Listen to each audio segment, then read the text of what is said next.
Itu sudah masyhur, tidak ada yang lain. 570 tahun, bayangin aja, lebih itu. Itu jadi referensi. Kepercayaan masyarakat sudah hidup di mana-mana. Bahwa yang disembelih itu engkong kamu gitu loh. Itu kan kakek saya gitu loh. Yang hebat itu kakek saya. Yang berkorban siap disembelih itu kakek saya, bukan kakek ente. Nah dari sini munculnya siapa? Muhammad SAW. Jadi kalau mereka itu tuh yang disembelih bukan kakek ente, mat. Kakek anak.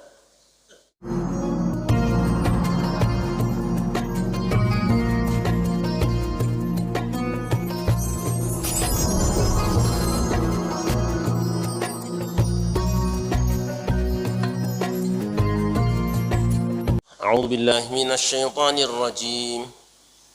بسم الله الرحمن الرحيم. بسم الله. رب هب لي من الصالحين. فبشرناه بغلام حليم. فلما بلغ معه السعي قال يا بني إني أرى في المنام أني أذبحك فانظر ماذا ترى. قال يا أبت افعل ما تؤمر ستجدني إن شاء الله من الصابرين. Silakan dibaca. Bismillahirrahmanirrahim.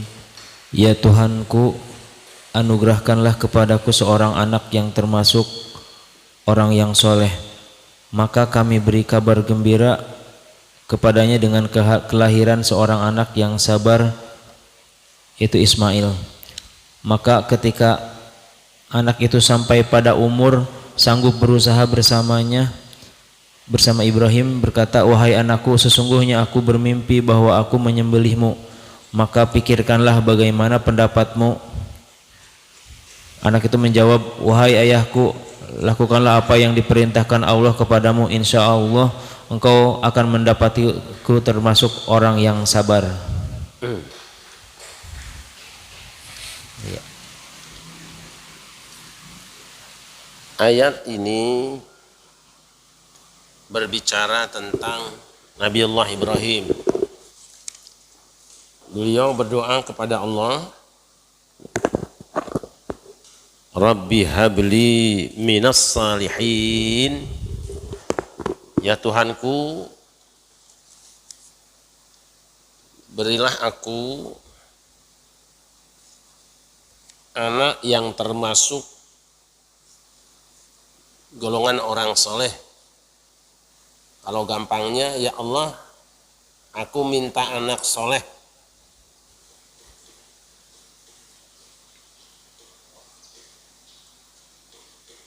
Fabasyarnahu bighulamin halim. Maka kami berikan kabar gembira dengan anak laki-laki yang santun.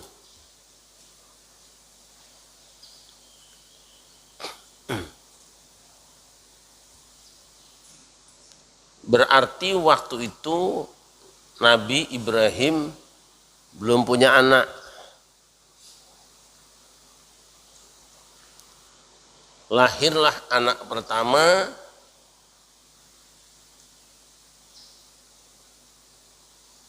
falamma balagha ma'ahu sa'ya, ketika sudah menginjak usia bisa membantu bekerja. Kalau sekarang itu tiba-tiba Nabi Ibrahim bermimpi, wahai anakku, aku bermimpi menyembelih kamu. Sebagian ulama mengartikannya, aku bermimpi dengan satu mimpi yang artinya adalah aku diperintah menyembelih kamu. Itu menurut sebagian ulama. Meskipun kalau teksnya Aku mimpi nyembelih kamu. Mimpinya udah nyembelih.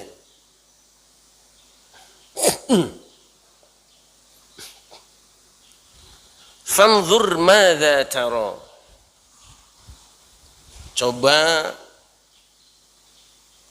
pikirkan bagaimana pendapat kamu.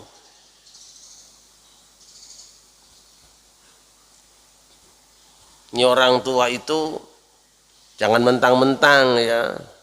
Walaupun anak juga ajak bicara.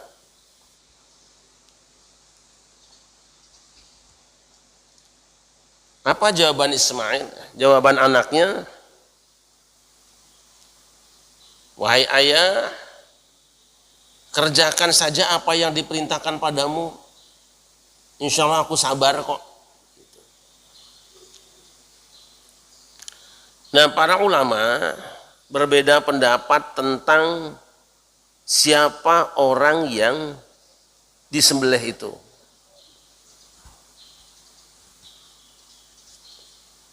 Ini mufassir yang disebut dengan Ra'isul Mufassirin. Jadi tokohnya, bapaknya para ahli tafsir. Termasuk tafsir yang diterbitkan dan dia adalah tafsir yang mungkin paling utama dijadikan rujukan dalam pengertian maksur riwayat, yaitu tafsir Jami'ul Bayan karya Al-Imam Ibnu Jarir At-Tabari, sebutnya tafsir Tabari. Beliau menjelaskan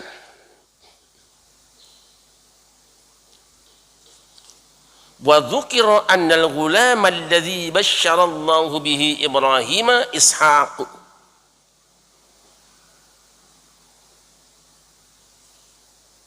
Dan disebutkan bahwa anak yang dikabarkan gembira akan diberikan kepada Ibrahim itu adalah Ishak.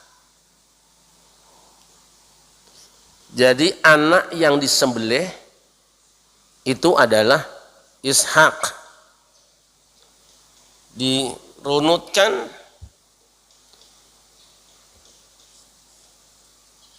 siapa saja yang mengatakan itu. Di sini disebutkan Ikrimah, Qatadah. Jadi menurut kitab tafsir termasuk yang tua ini, anak Nabi Ibrahim yang disembelih itu adalah Ishak. Kita ingat kembali.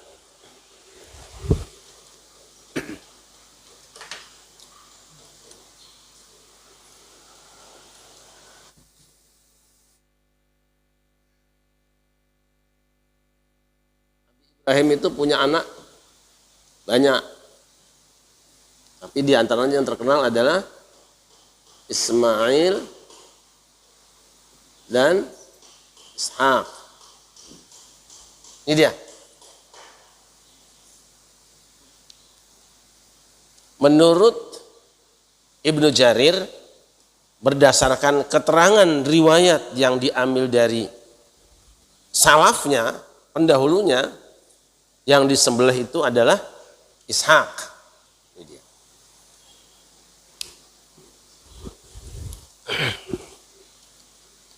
Bahkan kalau saya baca di kitab tafsir Al-Qurtubi, ini dia.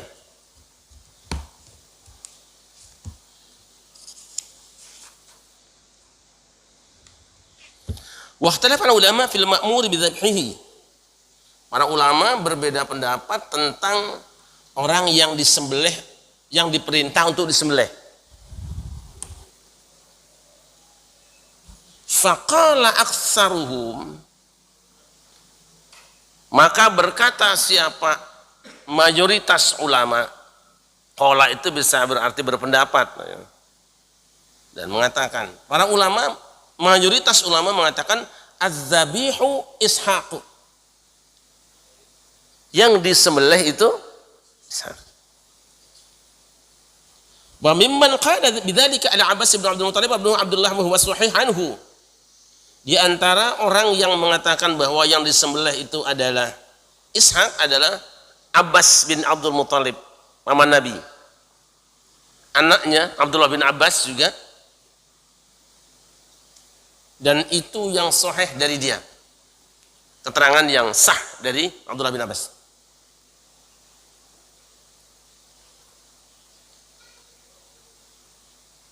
Rawah Thawri wa Ibnu Jurayj yarfa'anihi ila Ibnu Abbas qala adz-dzabih Ishaq. Al-Imam Ats-Tsauri dan Ibnu Jurayj meriwayatkan dari Ibnu Abbas, diangkat sampai Ibnu Abbas, sumbernya sampai dari Ibnu Abbas, dia berkata adz-dzabih Ishaq. Yang disembelih itu Ishaq. Wa huwa sahih an Abdullah bin Mas'ud an rajulan qala lahu ya ibn al-Ash'ah al-kiram. Dan itu yang sahih keterangannya dari Abdullah bin Mas'ud bahwasanya seorang laki-laki berkata kepada dia, ya badal asyakhil kiram, wahai anak syekh-syekh yang mulia, apa bapak yang mulia. Faqala Abdullah, maka berkata siapa Abdullah bin Mas'ud, dzalika Yusuf ibnu Yaqub ibnu Ishaq ibnu Dzabihillah ibnu Ibrahim Khalilillah sallallahu alaihi wasallam. Ibnu Asy'ah itu orang yang turunan orang-orang syekh-syekh mulia itu adalah Yusuf bin Yaqub bin Ishaq Dzabihullah. Jadi yang bergelar Dzabihullah, orang yang disembelih itu adalah Ishaq.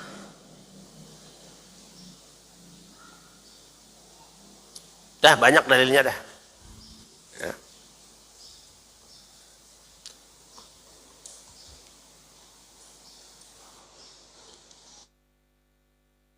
Lalu Al-Qurtubi meringkaskan bahasannya dengan mengatakan fahaula'i sab'atum minas sahabati,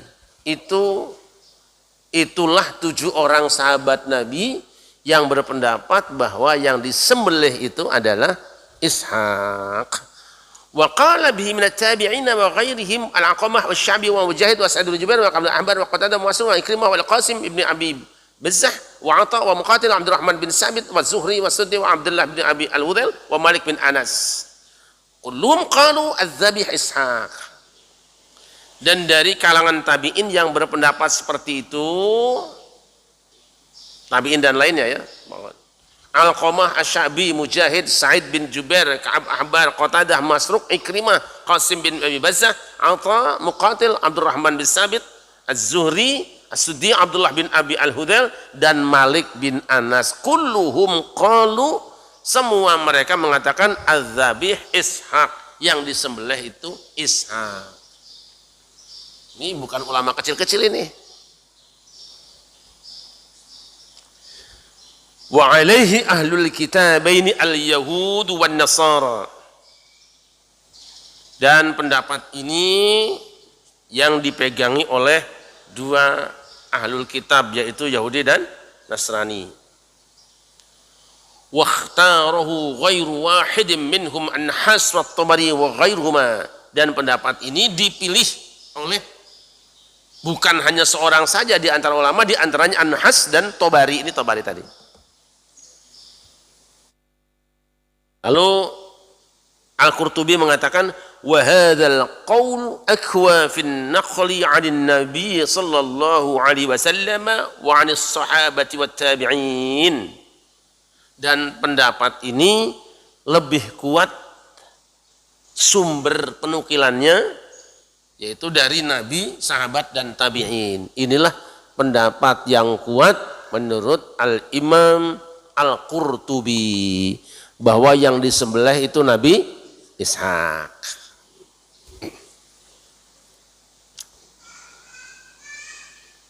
Wa qala akharun, tetapi yang lain berpendapat huwa Ismail, yang disembelih itu adalah Ismail. Wa mimman qala dzalika Abu Hurairah wa Abu Tufail Amir bin Wasilah. Di antara mereka yang berpendapat seperti itu adalah Abu Hurairah, Abu Tufail, Amir bin Wasilah. Wa ruwiya dzalika 'an ibni Amr, ini maksudnya 'an ibni Umar wa ibni Abbas aidan.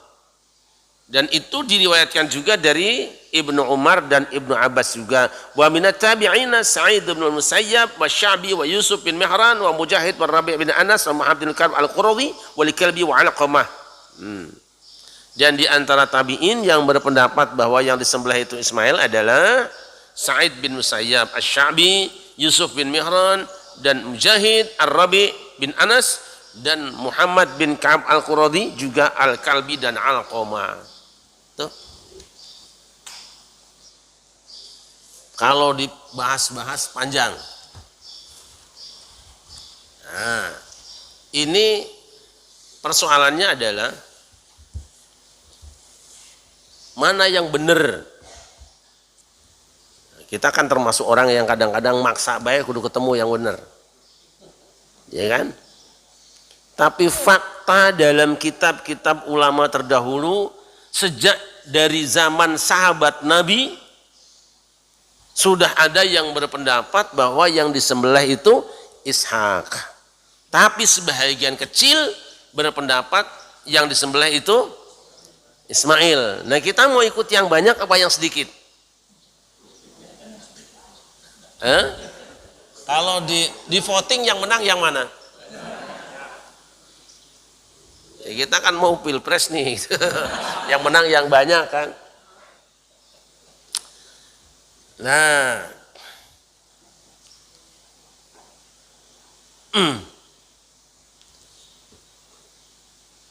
dari mana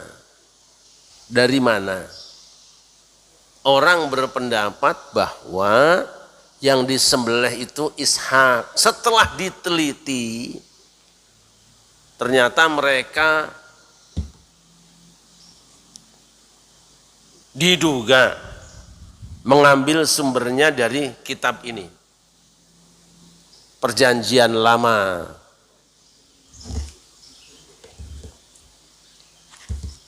Saya ini kursus Kristen lama setahun dulu. Ini penuh dengan ayat Quran. Nih, di dalam kitab Kejadian pasal 22 ayat 1. Judulnya kepercayaan Abraham diuji. Setelah semuanya itu Allah mencoba Abraham, ia berfirman kepadanya, Abraham, lalu sautnya, ya Tuhan, firmannya, ambillah anakmu yang tunggal itu yang engkau kasihi, yakni Ishak, pergilah ke tanah Moria dan persembahkanlah dia di sana sebagai korban bakaran pada salah satu gunung yang akan kukatakan kepadamu. Jelas, yang suruh disembelih itu adalah anakmu yang tunggal yang kamu kasihi, yaitu Ishak. Sampai 500 tahun ini dibaca, difahami, dan ketika Al-Quran turun, penafsiran mereka kan yang gampang, yang selama ini sudah sudah masyhur, sudah syuhrah lah gitu kira-kira, yang sudah dikenal di masyarakat bahwa yang disembelih itu adalah Ishak. Sebagian ulama tidak memandang, tidak perlu memikirkan bahwa ada buktinya, yaitu kitab Perjanjian Lama, kitab Taurat lah kalau nyebut itu. Itu ya. Nah, kenapa kok dalam kitab ini ada disebut Ishak? Para ulama menduga dan meyakini itu sengaja dicantolkan, nama itu dimasukkan. Kenapa? Kan tahu ini urusan silsilah.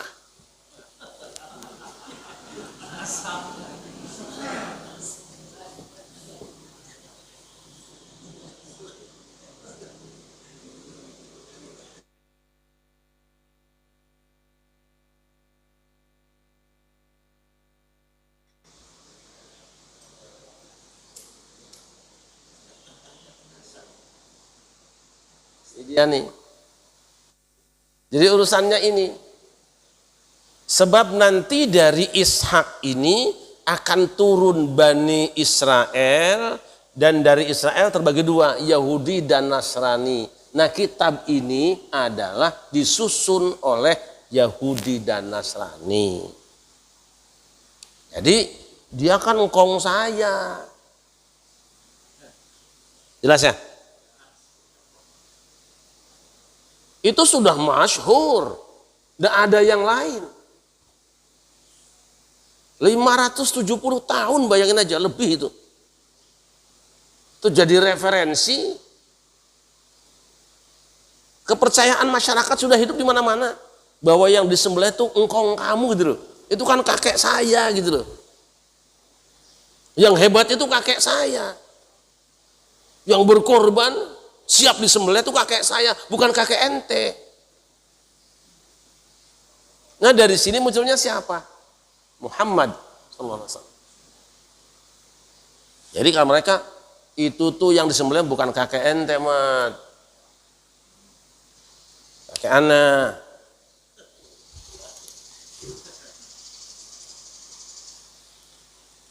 Nah, tetapi apakah cukup? Rasulullah menjawab, bukan.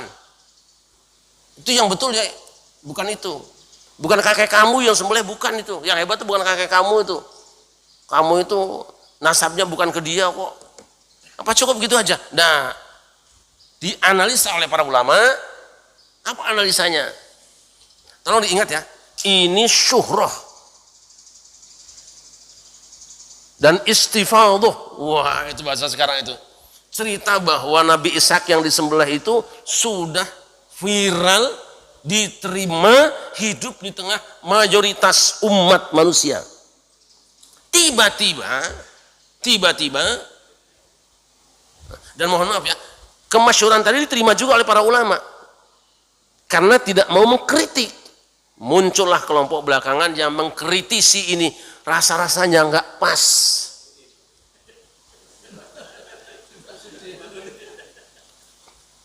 Kayaknya nggak pas ini. Karena apa? Ada hadis Nabi. Ana ibnudz zabihataini.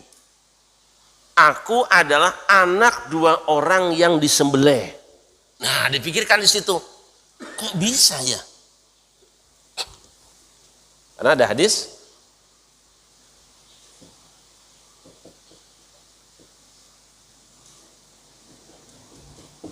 Aku anak dua orang yang disembelih.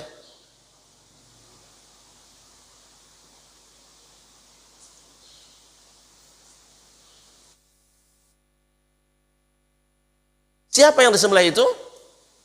Ismail, dan nanti ke bawahnya adalah Abdullah. Itu orang yang pernah siap dikorbankan.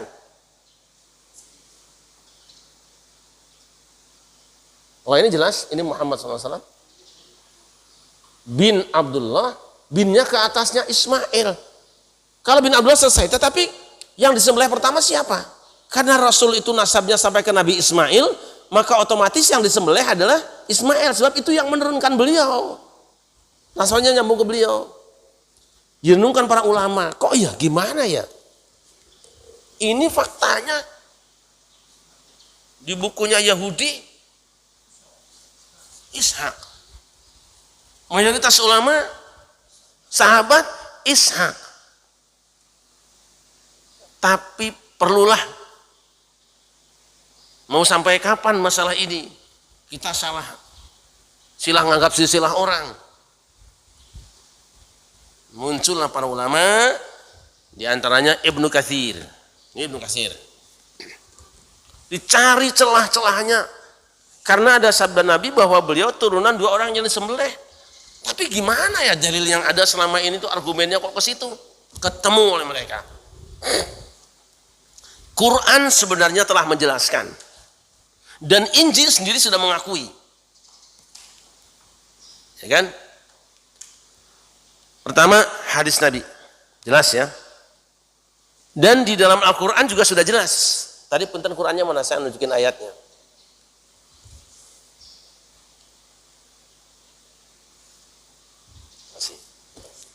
kita lihat di sini. Lihat ayat 112. Surah Shofat tadi ya. Setelah Allah menceritakan adanya peristiwa penyembelihan anak Ibrahim, ayat 112 mengatakan wa basyarnahu bi Ishaq nabiyyam minas salihin, dan kami berikan juga kabar gembira dengan kelahiran Ishak. Berarti tadi yang disembelih Ishak apa bukan? Bukan. Ghulamin halim itu bukan Ishak. Siapa lagi yang lahir sebelum Ishak? Ismail. Duluan mana lahirnya? Nah, kalau kita baca tafsir ini,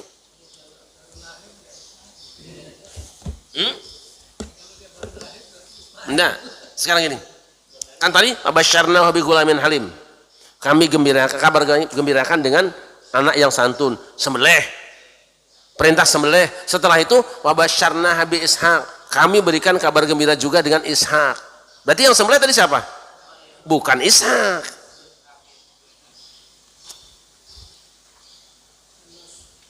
Jelas ya?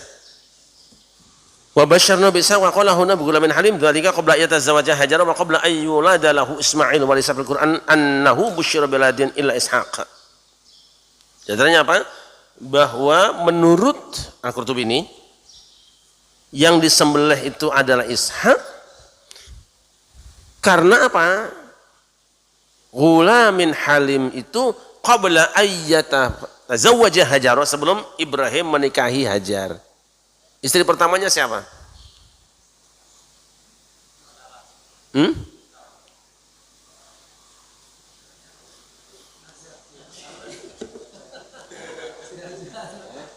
Ibrahim punya istri dua, Sarah, ini Hajar. Istri pertamanya siapa? Sarah. Anaknya siapa?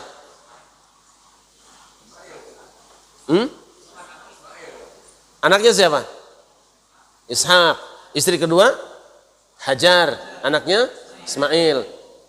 Kata Qurtubi bahwa fabasyarnahu bi ghulamin halim itu kabar gembira akan lahirnya anak yang santun itu sebelum Ibrahim menikahi Hajar. Berarti siapa? Ini saya kritisi. Rupanya di sini lupa. Kelompok ini lupa bahwa sekian tahun Ibrahim rumah tangga dengan Sarah tidak punya anak. Itu yang mendorong Ibrahim menikahi Hajar. Nah, kemudian lahirlah Ismail. Rupanya setelah sekian tahun kepancing sama bini kedua punya anak.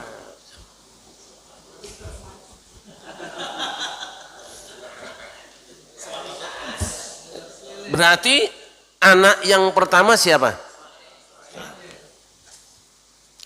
Kita buka dalam kitab Kejadian. Nah, kan dikatakan ya Tuhan, ambillah anakmu yang tunggal itu yang engkau kasih, yakni Ishak. Ini yakin ini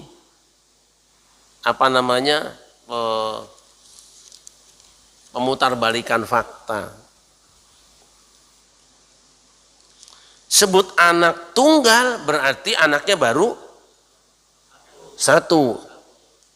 Anak yang pertama. Kita tahu anak pertama adalah dari mana taunya? Nih.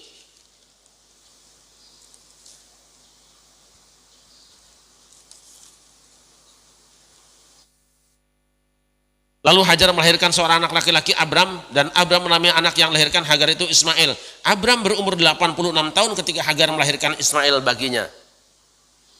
Ketika melahirkan Ismail umurnya berapa? 86 tahun. Ini usia Ibrahim 86 tahun.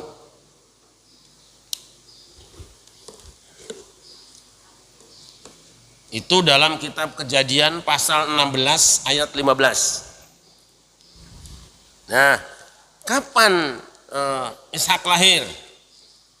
Nih, pada pasal 21 kitab Kejadian Ayat pertama, Tuhan memperhatikan Sarah seperti yang difirmankannya, dan Tuhan melakukan kepada Sarah seperti yang dijanjikannya. Maka mengandunglah Sarah, lalu ia melahirkan seorang anak laki-laki bagi Abraham pada masa tuanya, pada waktu yang telah ditetapkan sesuai dengan firman Allah kepadanya. Abraham menamai anaknya yang baru lahir itu Ishak, yang dilahirkan Sarah baginya. Kemudian Abraham menyunat Ishak anaknya itu ketika berumur 8 hari seperti yang diperintahkan Allah kepadanya. Adapun Abraham berumur 100 tahun ketika Ishak anaknya lahir baginya. Umur berapa? 100 tahun.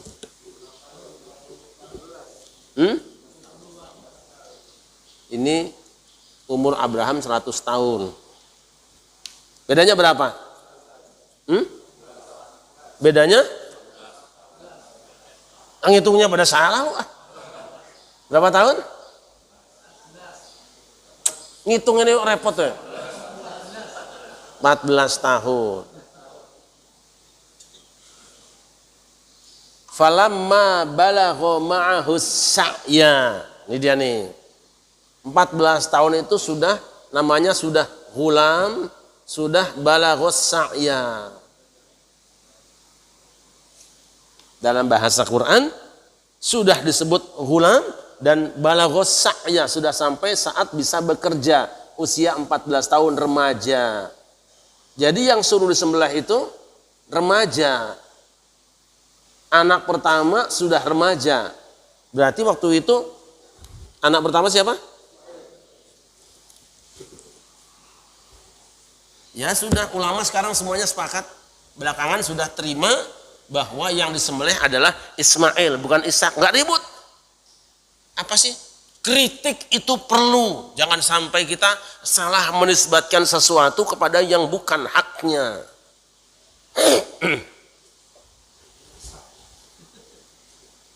Ya itu tadi.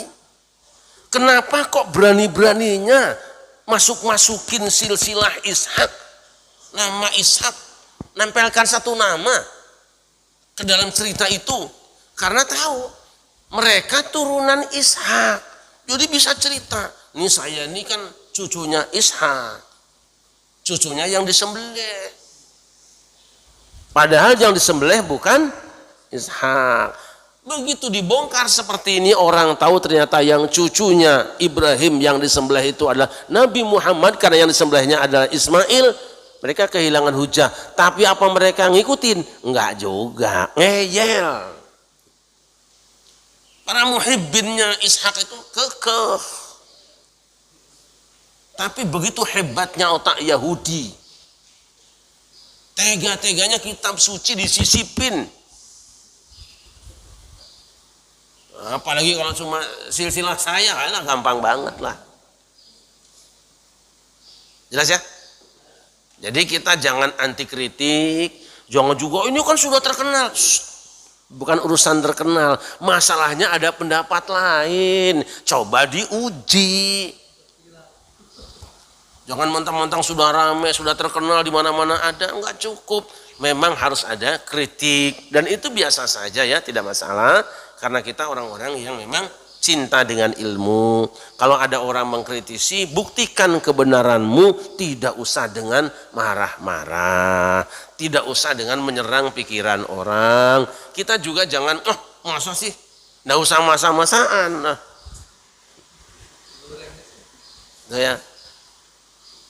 Nah, kita akan tambahkan argumen yang disampaikan para ulama, diantaranya apa? Supaya kita komplit. Ini saya gunakan kitab Ibnu Katsir tua, ini ulama Betawi. Jadi sebelum meninggal dulu kakek Kiai ini ada namanya tuh, Kiai Asrar, Muhammad Asrar itu sebelum wafat wasiat ke anak cucunya, nanti kalau aku mati, kitab-kitabku serahkan kepada orang yang bisa membacanya. Nah kebetulan cucunya itu teman sekelasnya Umi di Darun Najah. Begitu saya mampir, semua kitabnya diserahkan ke saya. Ini pesan kakek dulu, ada berpuluh-puluh. Nah ini ada capnya, Kiai Asrar di Kebayoran Lama. Makanya saya baca supaya pahalanya cepat sampai beliau. Jadi saya lebih banyak yang tua-tua. Nah, ada penjelasan dari Ibnu Katsir. Wa hadzal gulam huwa Ismail alaihissalam bi annahu awaladin busyira bihi Ibrahim alaihissalatu wassalam wa huwa akbar min Ishaq bi ittifaqil muslimin wa ahli kitab bal fi nassi kitabihim anna Ismail alaihissalam wulida li Ibrahim alaihissalam 86 sanatan. Anak yang dikabar gembirakan kepada Ibrahim itu adalah Ismail. Ini karena apa? Karena dia adalah anak yang pertama kali dikabar gembirakan pada Ibrahim, dikabarkan akan lahir. Wa huwa akbar min Ishaq bi ittifaqil muslimin wa ahli kitab. Dan ini adalah, dan dia itu lebih tua daripada Ishak dengan kesepakatan umat Islam dan ahlul kitab. Kan jelas tadi.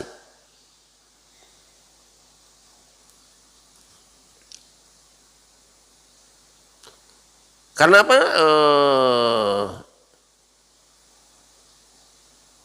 Karena Ismail dilahirkan itu pada saat Nabi Ibrahim situn wasamanuna sanatan tadi, 86 tahun.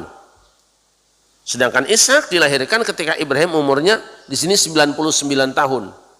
Tadi berapa tadi? Ya, 99 sebetulnya sih cuma jadi 100 ketika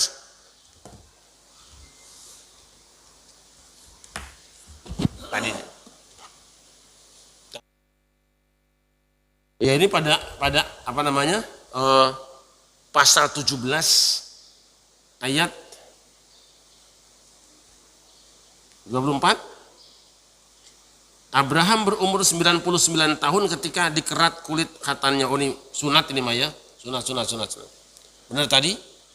Saat Ismail 13 tahun, ini sunat.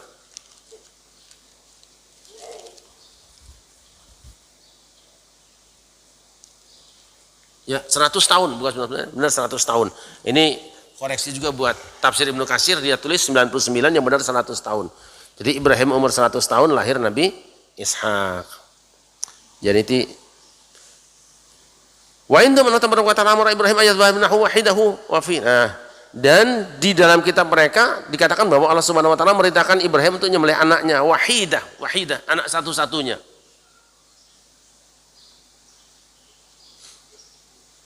Nah sudah itu aja dah. Kemudian yang kedua tadi, kabar gembira yang pertama kepada Ismail yang disembelih, kabar gembira yang kedua kepada Ishak. Saya ingin mengatakan begini ya, ramai belum tentu yang benar. Ya. Dan ini banyak terjadi. Contoh, kita suka buka Google kan ada lagu Allahu Akbar, Allahu Akbar. Itu ciptaan siapa?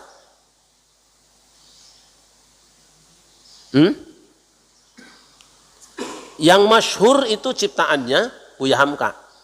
Karena apa? Karena ketika Kiai Haji Abdullah Syafi'i atau Buya Hamka pengajian di radio, itu lagu diputar terus. Buka aja dimanapun ada. Hampir semua mengatakan itu ciptaan Buya Hamka. Padahal di dalam sumber yang lain dikatakan lagu itu ciptaan Kiai Rifai Nasution. Ramai orang, Allah Maha Besar. Saya dapat piringan hitam. Pas di piringan hitam itu ada lagu Panggilan Jihad. Pencipta Rifai Abdul Manaf Nasution. Jangan maksa bahwa itu ciptaan Buya Hamka. Dan kalau kita katakan bahwa itu bukan ciptaan Buya Hamka, bukan menghina beliau, bukan membersihkan beliau dari fitnah. Gitu loh. Gitu? Loh iya. Jadi biasa saja kita tidak usah kesel-keselan. Tapi ya biasa sajalah. Walaupun kebenaran sudah datang, orang-orang yang ngeyel ada saja. Ada saja. Buktinya sampai sekarang di kitab mereka nggak dihapus. Masih saja ada, yaitu Ishak. Ambil pelajaran ini untuk kita semuanya, supaya tidak kaget ketika menyaksikan ada peristiwa yang menyerupai itu, karena kita sudah dikasih pelajaran sama Allah. Bisa kok, bisa saja ya. Ini belum lagi terhitung berapa banyak orang yang sekarang menisbatkan anak pada dirinya, padahal bukan anaknya. Banyak sekali itu sekarang. Maka kira orang Islam harus lurus.